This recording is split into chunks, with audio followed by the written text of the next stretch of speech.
there's that feeling of awesomeness. There's that feeling of, I did this. That gives them, especially at a young age, it gives them the mindset that I can do anything. I can achieve anything. I can dream big. Does your child like to write or draw or all of those fun things that you're just like, oh, childhood stuff? But you've always wondered, does this even help them in school? Does it help them in life? Today you're going to enjoy our session. We have the Chisom Ezeh from the Publishing Pad. She's going to be talking to us about all things writing and publishing, how we can support our children, and why this is an important skill for our children to have. So sit down, watch, and leave your comments below. I'd love to hear your thoughts. All right, welcome, Chisom. I'm so glad you're here. Hi, Osai. Thank you for the invitation. Excited to be here. Oh, this is so lovely. So tell me about yourself. Introduce yourself and share your background in publishing and writing. I'm really fascinated with what you do. Thank you. Hi, my name is Chisom Ezeh. I am the founder of the Publishing Pad Incorporated. We are a book publishing company that help authors to create and publish their books. We've worked with over 100 authors right now to create best-selling titles. So what started me on this journey, I've always loved to write. I was the child that the parents would say, oh, you need to go into the media. You should be doing newscasting or you should be doing broadcasting. You talk a lot, you write a lot. So I'd always known that that's where I would come in from. And I even did my first degree in communications because I've always loved it. However, I never thought that I would be on this journey, the journey of working with people to write their books, the journey of publishing, until when we had an issue in my home where we had a financial crisis at home, and I knew that we needed to do something urgently to solve the situation. And luckily for me at that time, I belonged to this writing group where I'd seen other people like me. They write, they love to write, they publish their books. But I never thought, I was like, I'm just there for one day. And then the day came where I had to, write. And I thought, oh, how can I make money? That was the original thing that started me on the journey. I needed to solve a financial issue. And I thought of it, oh, you love writing, you know how to write. Why not start writing and publishing your book? And that started me on this journey. So what was a bad situation helped me get me on the right path. You know how when Wow. you don't expect something to go this way. So I'm very thankful that, that situation happened and it's led me to where I am today. Wow, that's so amazing. I really like this idea of, yes, you enjoy writing, but it can also be lucrative. And so Mhm. I like talking about making money. I like talking about being successful and just like solving Mhm. problems. So for Mhm. parents who might be thinking, okay, I think my child might be interested in writing, what are some of your suggestions for them? How might they be able to see, okay, my child has a talent in writing and I need to support them? So for one, there are different ways for you to know whether a child likes writing or not. The first is they love to read. A child that loves to read, especially if you started with them at a young age, you're reading with them from a very young age, you see that it becomes a habit to them. And then they're very imaginative. So my daughter would look at the sky and say, Mommy, that looks like a unicorn flying. That looks like, they're exploring their creativity. You could tell, you could say that this child, this is what they do. So even though they may not have even gotten to the stage where they can write down, their imaginations are very wild. They're able to look at something, they look at a pen and they begin to tell you a story. They're always very eager to share. They're always eager to draw. So I have a child that is very good in writing. The other one is very good in drawing. So she draws and then she begins to tell you what's happening in the picture. So you have those children, everyone with their own skills. Some like writing, some likes drawing, some likes reading, some are very creative, imaginative. They come up with stories. Even in their spare time, you see them, just scribbling something tells you that this person has a passion that you really should, you should feed, you should help them to develop that passion for writing because there's a future for them in it. Thankfully, where we are today in the world, there's a future for young authors, there's a future for people to make it in the publishing industry.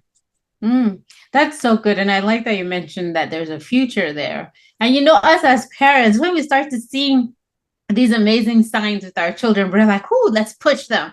Let's get them to do this work.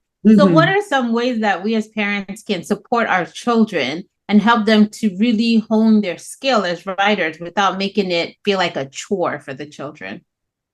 First, you want to create like a like the writing environment, an enabling environment where they're allowed to think, and be creative. First of all, it has to be quiet, a quiet space. You want to give them all the tools. In my house, we have different types of pens. We have the green, the red, the yellow, all those things that when the kids see, they're very excited to take their pen and begin to work on paper. You want to have that one set up. You want to help them create a writing routine. When you do something consistently over time, it becomes a habit. It's the same way with writing. So if your child loves to write, but you don't encourage them, you don't make it like, put it to them to say, we need to write for 30 minutes every day when you get back from school. Could you just write me a story or tell me how your day went? Things like that. Make it a daily routine or a weekly routine, depending on, how I know we are all busy. We could have other activities, but when we make it like a daily activity or a weekly activity, it becomes a part of the child. You also could also be a present audience. That's one key thing that I always encourage parents to do. You know how, of course, we're adults, we have a lot of things going on at the same time. But when your child writes, they always come to you with this excitement. Mommy, I want to read what I've written to you. You want to be present because they can tell. They can tell when you're listening to them. They can tell because from your expressions, your look, or you're listening to them and you're multitasking. That's not the time to multitask because that either tells them that my story is interesting enough to engage my parents' attention, or it's not interesting enough. I don't want to go there. And also, you also want to model what you want them to be. If you want to encourage them to write, you should also be a writer. So these days, I hear my kids say, "I want mommy to publish my book, so I'm going to go write." I want mommy to do. So it's in my home, it's like everybody, I'm like, okay, I will publish all your books. Just write because they see me do it, right? And kids are very good imitators. They copy us. We are like their role models. They look up to us to see what the parents is doing. So if you really want them to do that, you should do it too. It's also a way to bond with your kids. You could do things like saying, let's write a story. I want to write a story to my sister, telling her how our trip to this place was. You write a story to your friend. Because they know that we're all doing the activities together, it's very encouraging, it's fun. And then you say, we're going to read it together. You tell me what you think about mommy's work, and I'll tell you what I think about your work. You're making it fun, you're making it very engaging, you're making it very interactive. But however, if we say go and write for me 30 minutes, just write. I don't want to know. Now you're making it like a chore. Nobody likes work. It now becomes like a hard work because they are thinking. Also, another thing is you want to make them allow them to be expressive. You want to allow that you don't want to give them a topic. For instance, what I mean is a child that loves to write on superheroes, for instance, you don't want to tell them at the beginning stage to go write on animals because everybody has their niche. Everybody has what interests them. When you're taking them outside the field that is of interest to them, it becomes more of a work. It becomes more of a chore than something that they love doing. And Mm. again, also you want to also read with them because it helps open them up to new words. They're learning new vocabularies. They're expanding their work. They're also seeing what other people out there are doing. All the authors out there, they are learning skills. They're learning writing skills, but you're doing it together. You're bonding with them at the same time. You're encouraging them. And when they come to you with their writing, no matter what you think about it, be, encourage them. If you think that it needs correction, let that not be the first approach. You want to first encourage them, congratulate them for taking the first step because writing is not easy. Even for the best of the writers in the world, it's not easy. So if a child has taken that first step to write something, you want to encourage them and then give them constructive feedback or criticism. Mm, wow, that's really good. And I heard you mentioning that it's good for them to learn new skills. They're learning new vocabulary. Why is that important? So when they learn, one of the struggles that kids would have when they're writing is they don't know how to spell, they're having grammar issues, they're having confidence issues. I don't know if you've read a book and you're like, I could write better than that. Right. That's Yeah. that comes from when you read things. You read a book and you're like, I can do better than this. So you're helping them develop that skills.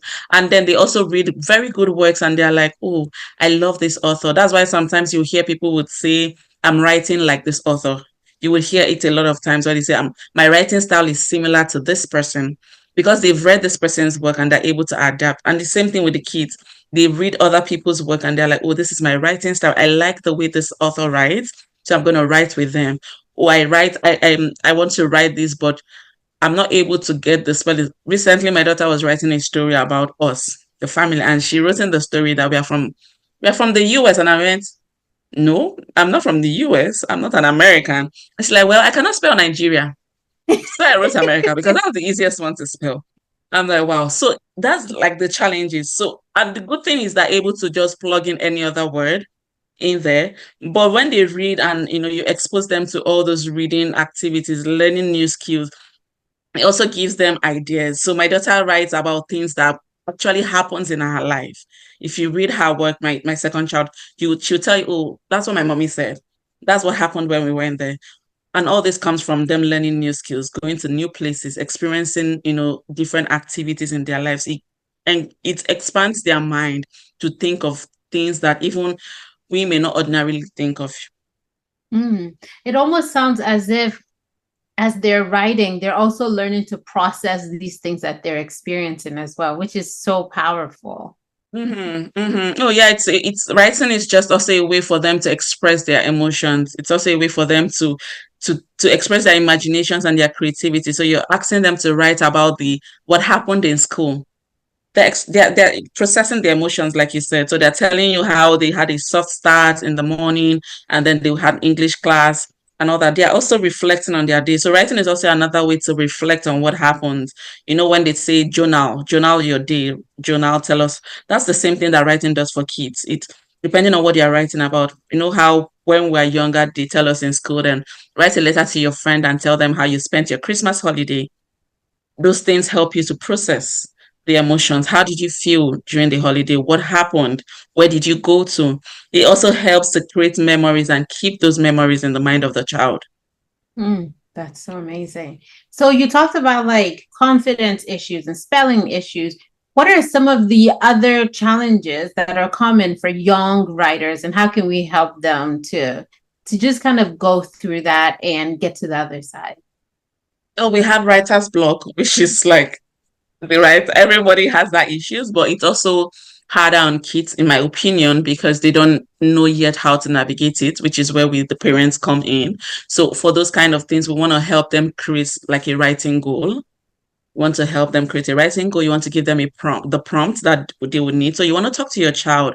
What do you want to write about? What's the main topic that you're writing about? And then you come up with prompts that would, guide them. And you also introduce them to writing like outlines, creating outlines that would take them from point A to point B. So we have that one. Then we also have the fact that it's very hard at times for them to sit still for a long period of time, to focus. That's a struggle for a lot of kids. So you want to make sure that they have breaks in between the writing. You don't want them to go at a go. You want to create regular time writing routine so they know that 30 minutes each day at the same time they're going to be writing, and then their mind is already getting used to it, that they know that they have to write between this period and this period. However, when they are stuck, it's okay for them to take a break so that it doesn't become like a chore to them. And like I said, the lack of confidence, it's everyone feels like that in different areas, but for kids they need that affirmations. They need you to remind them that doing a big deal, even starting to write, even thinking of writing alone is an achievement. And then you're encouraging them, you're supporting them, you're praising them. Each milestone that it achieved, you celebrate it. So it's two ways. Again, it comes to the modeling that we talk about. When I tell my kids, oh, I just closed the project, I got a 5 star, they celebrate me, they dance. Because when they do something like that, I dance for them too. So when they read something, when they write, I dance for them, whether I want to or not. Again, they're afraid of another roadblock that they would feel is like they're afraid of criticism. We also need to let them know again that there's no perfect work. There's nobody that knows it all. It's a journey. Writing, and especially is a journey. The more you write, the better you become. So they have to learn to, not be too hard on themselves, not expect perfect results from the beginning. They have to take time, take it easy on themselves, believe in themselves. And as the parent, you have to also let them know that you believe in them. Let them know that you're eager and willing to read whatever they brought out for you to read. Wow.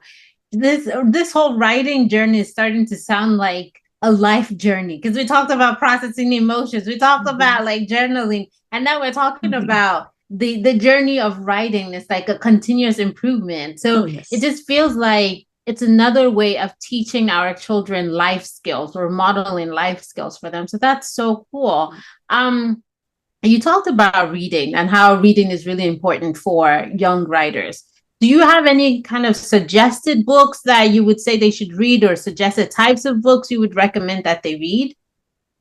I usually would recommend that they read widely, reading across different niches, different types of books, because again, remember that the goal of reading is to expose them to different worlds. We just don't want them to read the same type of thing. We want them to see, and it's when they try different things, they would know what they like. So when you read this type of fiction, you read that type, you know that, oh, I want to write this type of fiction. It all comes from reading widely. So I wouldn't say this type, no. I would say expose them fiction, non-fiction, things that are age appropriate. Let them read that. It would really help them develop themselves. Okay, that's good to know. So let's talk a little bit about the process of writing, especially Mm. for children. So they've decided they want to write, they want to get published, they're excited. Um, is it helpful for parents to try to guide them and to tell them about like the elements of a story? These are the things you need to include, all of those things, or do you think that that will stifle them? Again, it depends on the age of the child. As children, as the younger they are, you want to allow them to be creative, right? And then as they grow, you're guiding them, you're telling them about the plot, you're telling them about the setting, you're telling them about the theme. Even as early as 6, 7, while they read their stories, you want to tell them that your book has to have a main theme. Like, what's the main idea behind this book? You're introducing it to them little by little. So they know that you're not just writing a story that doesn't have the beginning, the middle, the conclusion, all those elements of writing. You're introducing it to them as they go. Then the more they go, you talk about the perspective, the point of view, the first person, the third person. You introduce all those things to them. Remember, but they have to start writing first.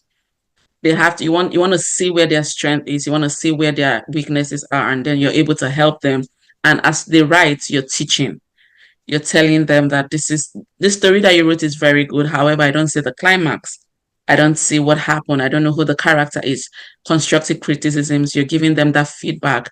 And then they take it, they go back and they improve. You see it in their writing from each time. So the first writing would not be as good as the third one or the fourth one or the fifth one. They're always going to improve if you give them the feedback. So I believe that you let them at the beginning, depending on their age, start to write. It gives you an idea of what they can do. And then you begin to teach them little by little without overwhelming them with so much at once. You teach them at a go. Hey, wow, that's so exciting. So when we're doing this, you talked about how children can read other things and then it inspires them. So how can we help our children to have their own unique voices so that they're not inspired, but then they feel like they just need to copy because this is already great. I don't need to do anything differently. I just need to do this great thing. So how can we help them to hone their skills and to also find their unique voice? So when we expose them to all these different types of writing and these different genres, they begin to pick their voice. They begin to pick like, oh, I love to write in. And it's an unconscious thing. You begin to read it in their story. By the time they give you the first, second, third, you're able to see that this is what the person likes. And over time, you can tell when they take a different step, right? You can tell from, oh, you always used to write in the first person. What happened? Did you decide to? And then they're able to explain that, oh, I love what this person does. Again, the dialogue, there has to be that conversation going on between you and your child.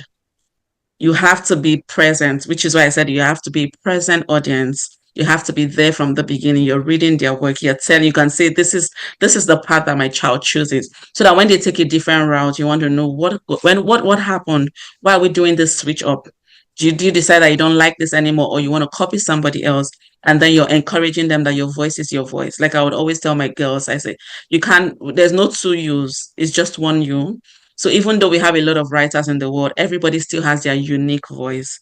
But it's okay to admire somebody. It's okay to be inspired by another person's writing, right?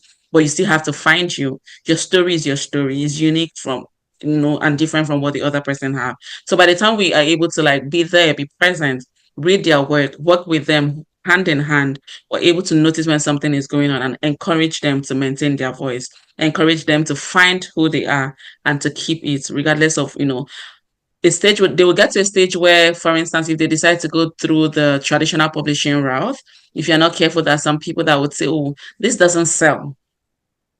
I think you should change your writing. I think you should change your tone. I think you should do this, do that.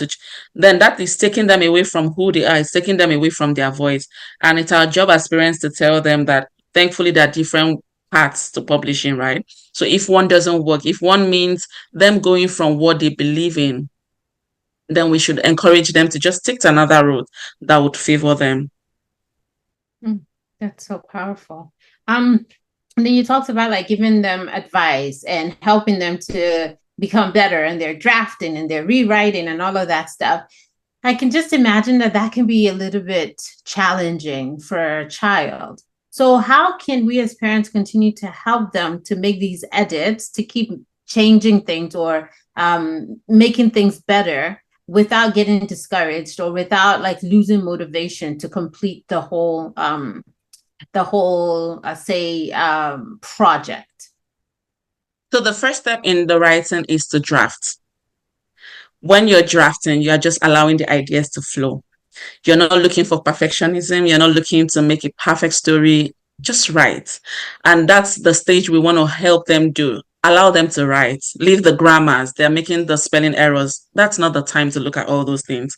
Let it flow. Let them get to the conclusion. If you join so many writing groups, you will see the author say, I just put the end at the end of my book. So they've done the drafting. You're done with the first step. The child knows. You celebrate it. It's a milestone. You tell them that they've done something great, which is like they've done something that a lot of other people cannot do. Writing is a gift.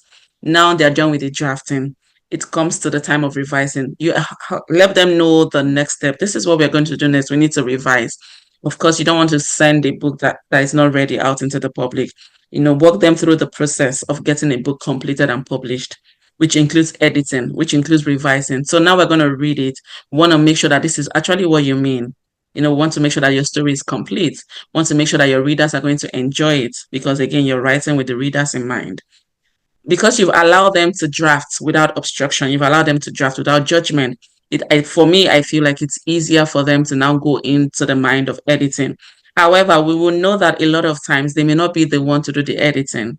They might not be the one to do the revising. You, as the parent, maybe they want to do the revising, or you get an expert to do the revising. But they've given you the draft. They've given you the story. You read through it together and you tell them, I think this would be better. Do you agree? Remember, it's their story. They own it. Whatever changes you're making, you want them involved.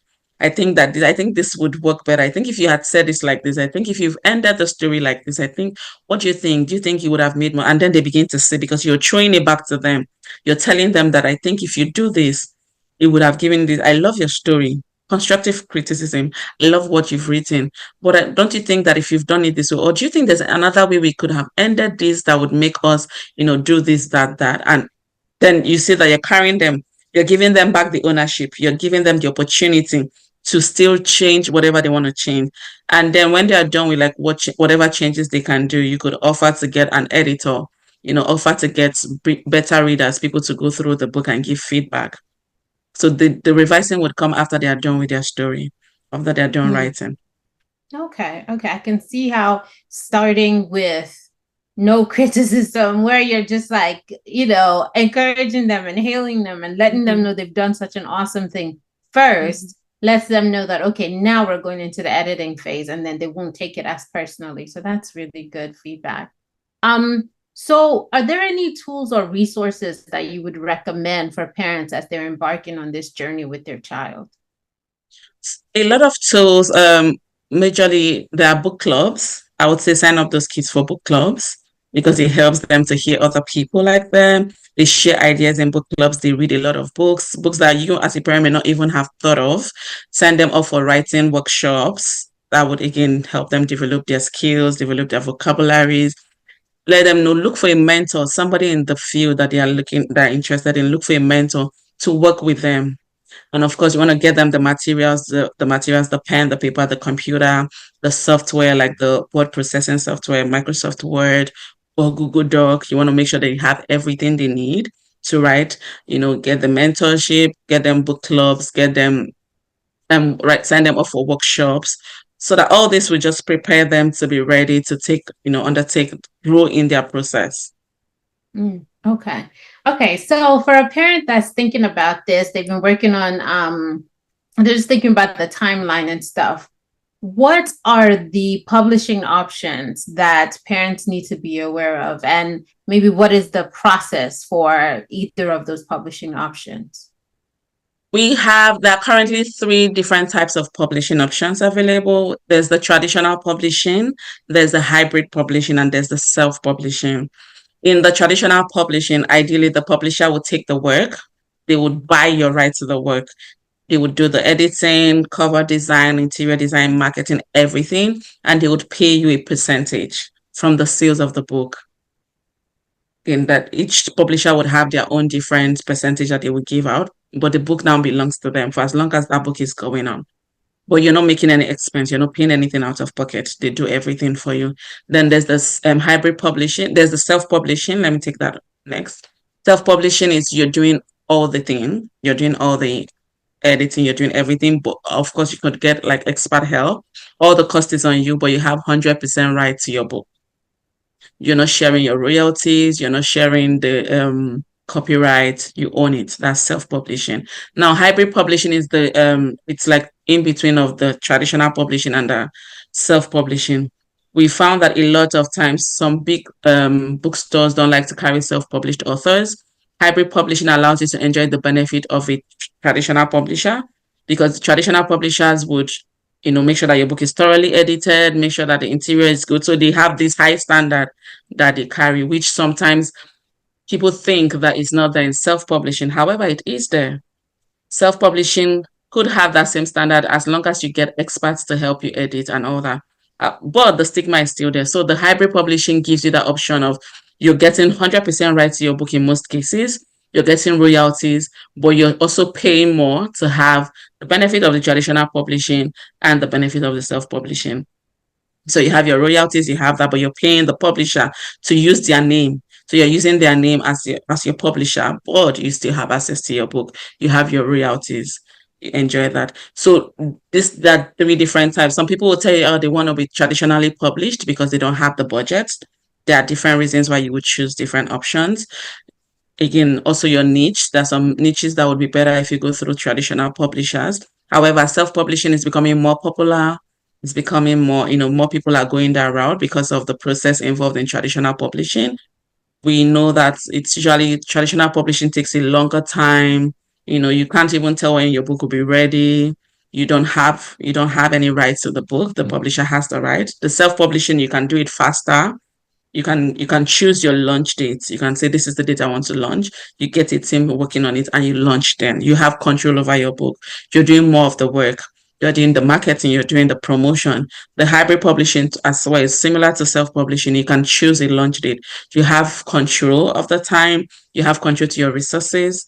You are paying for the publisher to do the work and give you a high quality book. Hmm. So how do people choose? How do they decide? I mean, yes, of course, if you're thinking about a budget, then you might be restricted there. But outside of that, is it just mostly budget, niche? And I guess if you're accepted by a traditional publisher, or are there other ways that people can choose? So most times, like recent in these days, is becoming more popular for people to go either through the hybrid publishing or the self-publishing. That doesn't mean that the traditional publishing is not still popular. However, because the publishers would choose whether they want to work with you or not. So the choices are usually limited. So apart from the budget, even if you have the money and the traditional publisher doesn't want to work with you, you would have to choose one of the other two, and so you could choose to do the hybrid publishing because it gives you that benefit. It makes your book, it increases the chances of the bookstores having your book in store. So with publishing either ways, you would always have all the book, like Barnes and Nobles, Indigos, they would always have your book online. But we're trying to get the book into their brick and mortar store. That's where there's a difference. You want to get your book to the bookshelf where people will walk into the store, they will see your book. But the stores are not really favoring self-published books, sorry. That's where the hybrid publishing gives you that option. It's published by a real authentic publisher, but you want to make sure that you're going for somebody that a publishing company that is credible, so a publishing company that is, look at reviews. They have to be very high. They have to have high standards to make sure that your book they're not just about the money, they're about the quality, they're about, giving you the good results that your readers are looking forward to. Okay. So, a lot of what I do on this podcast and just like bring in amazing people like you is to help parents to stay connected with their children and to prepare their children for leadership, whether it's global leadership or leadership in their community and things like that. So, in your opinion or in your experience, what would you say are some of the reasons, the long-term effects and benefits of encouraging our children to write and even consider publishing their work? One, it helps them to express themselves. So writing, publishing helps you express yourself. It means that they're building their communication skills that is very needed in every facet of life. They need it in every areas of their life. So they are writing, they're able to process their image and their, emotions, they're able to process their imaginations as well.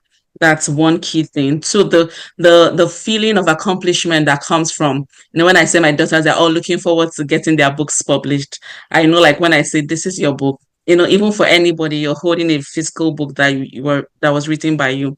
There's that feeling of awesomeness. There's that feeling of I did this.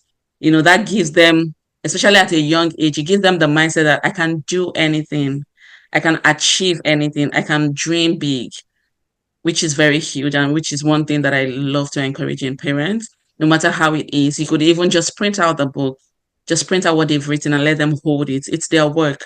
It's their, they've put in the time and the effort. And then there's the one that it expands their creativity. It helps them to think wide. It helps them to imagine, travel worlds that other people may not have been to, and they're able to better express themselves. They're better able to present themselves when they're in the public. So they're learning presentation skills.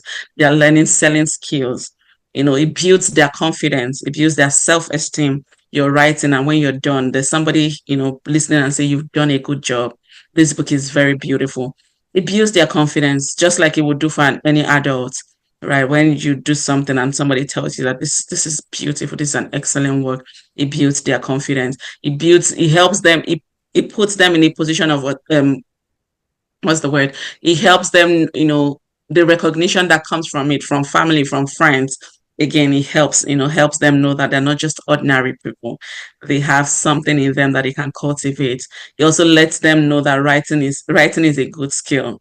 Writing is a good skill that they can cultivate over time, use it to their advantage. We're looking at Beth Ricos, for instance. She started writing. She's the author of The Kissing Booth that we see on Netflix now. A lot of us have watched it.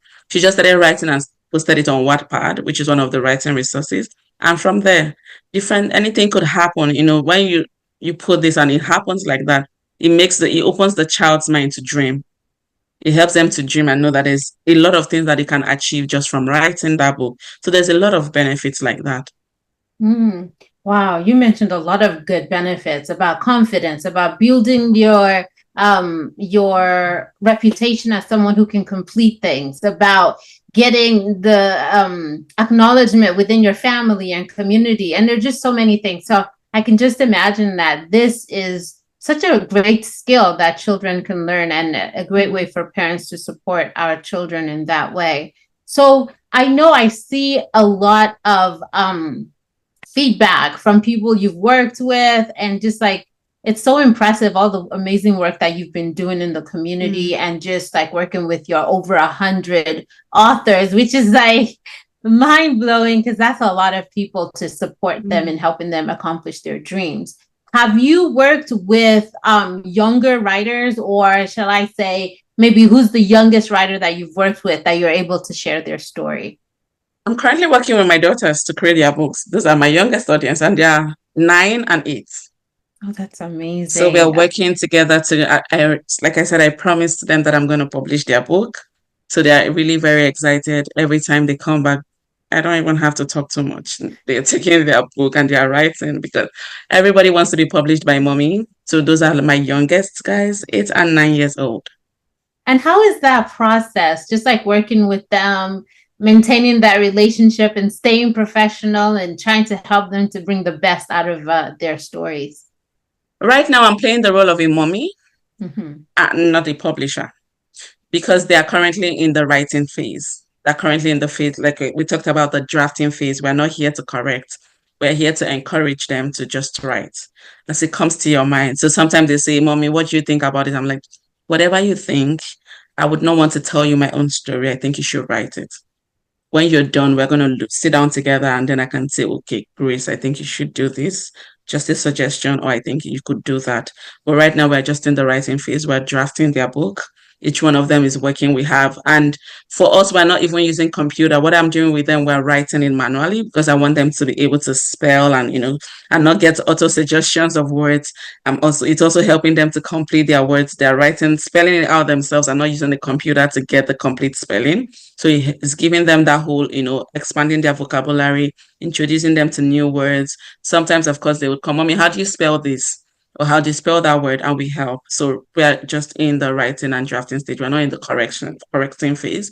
By the time we are done, the goal is to get them to write a collection of stories that we would put together and publish. And then that stage would go into the reviewing, changing, correcting, doing the cover designs and all that. But right now, I'm working with them in the mindset stage where they come and say, oh, it's very hard. Mommy, it's very hard. I'm stuck.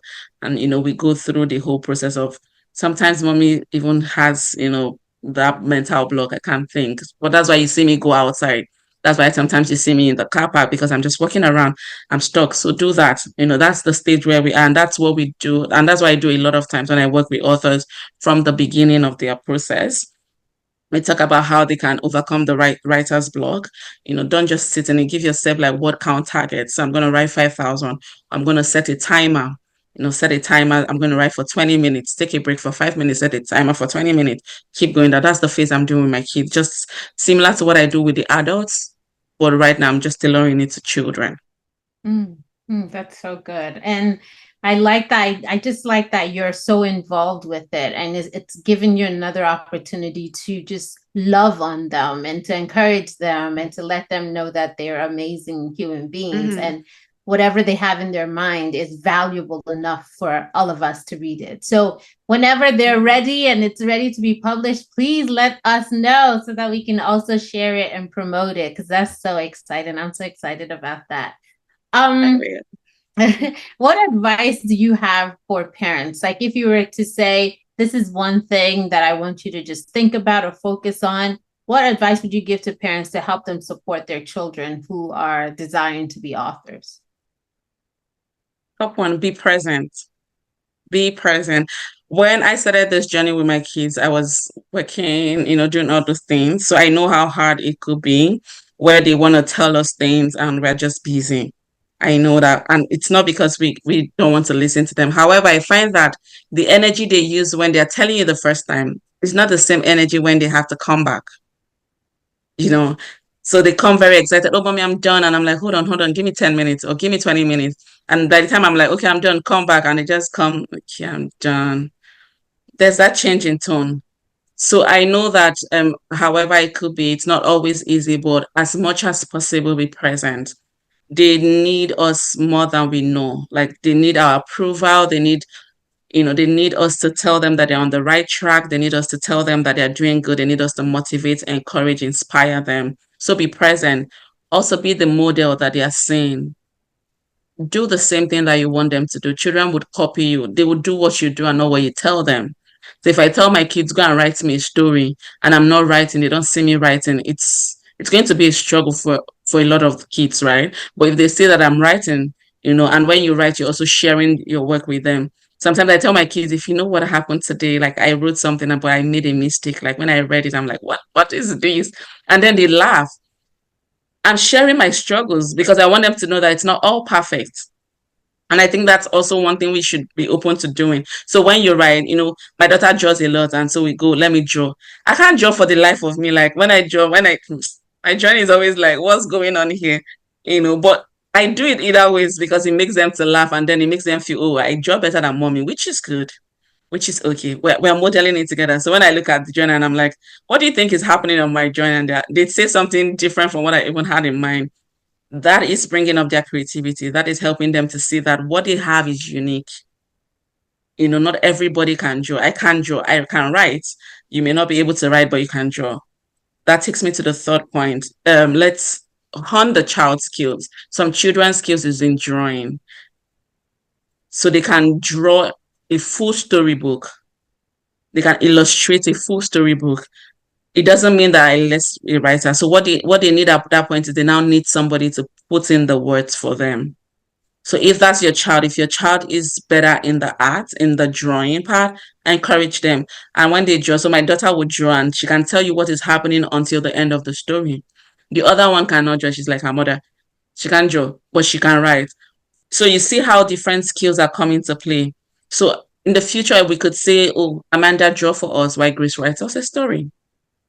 Writes the story, then you're collaborating, or you could get another person, a ghostwriter, to write the story because the child has told you, or you could write the story.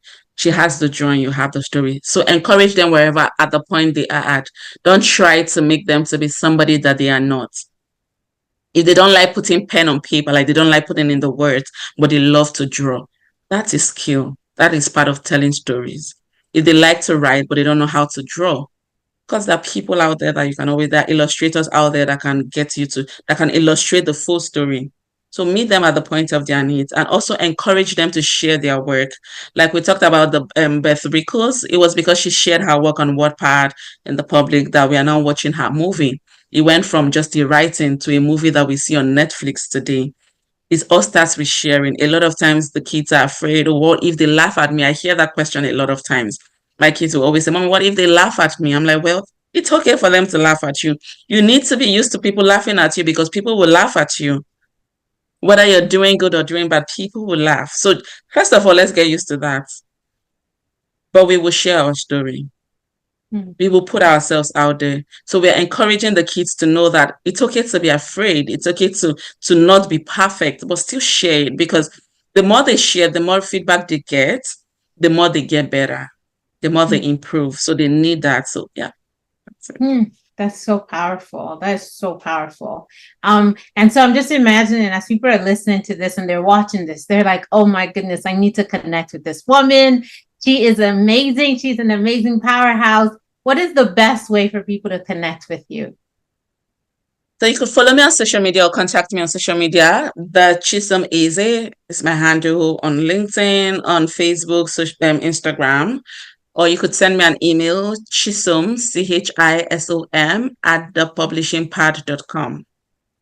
Awesome. And we'll put all of those in the show notes as well.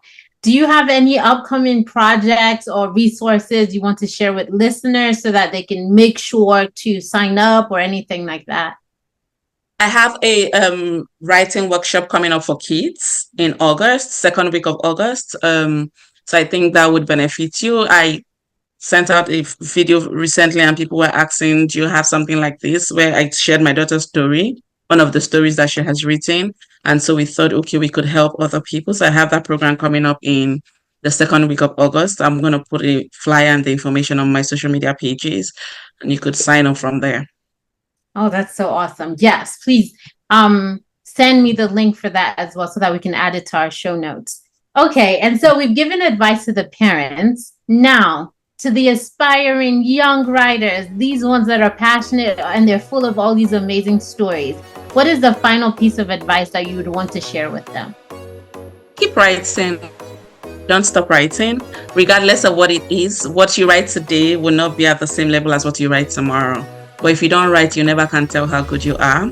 Just keep improving yourself, seek help, reach out to other people like you, join writing clubs in schools, join book clubs, read a lot, read wide, build your vocabulary, and try, put yourself out there, challenge yourself. If there's a opportunity for presentation, take it up, do it. The more you do it, the better you become, the wiser you also become. And I am rooting for you. I know that you can do it. I'm rooting for you. Oh, that's awesome. Well, Chisom, thank you so much. This has been such a great conversation.